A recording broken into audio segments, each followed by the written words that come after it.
Hello everybody and welcome into another video from Old 83. Today we're going to go over get home bag number 2. Let's check it out.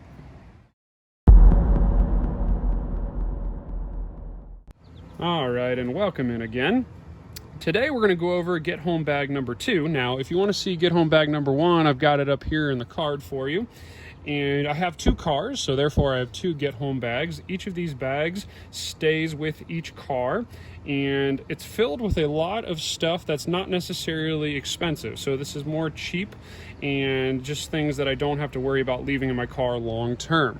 For example, the bag here is an old Targus laptop bag. I think I may have had it in high school, so I've had it for quite a while, and it is very old. You can see some of the eyelets are rusting, and it's just an older backpack that I can leave in my car and not worry about it. Now, being in my car, I have emergency road flares. I don't have this in my other bug out bag, but I try and keep these in each car. So this is going to go in my bug out bag just because I have the room for it. So I'll throw that in one of the pockets. Now, because I don't have a lot of stuff, I have so much extra space in this backpack that it really doesn't matter too much where I throw stuff.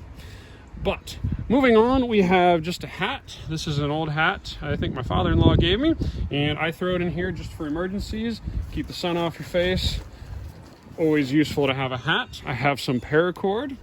Paracord cordage is always good. You never know when you need cordage and for what purpose. You can also use the inner filaments. They are very good for things like fishing line in an emergency. And up here, you'll recognize this from my other video. This is just some cheapo sunscreen, I think lip balm that someone was promoting at work. So figured why not throw that in my bag. And possibly one of the most important things is going to be this envelope, which is cash. You'll need cash if things ever get bad, and it takes the electronics out of things because you never know if credit card readers or whatnot will be available to you, so you can always use that. There's a nice little pocket here where that sits. And up here we have a bag full of all kinds of goodies. Let me go ahead and get that out, and I'll lay it out so you can see what's in there. All right, and you'll notice that I am inside now. Unfortunately, Mother Nature intervened, and I had to come inside before everything got soaked. But let's go through this plastic bag here.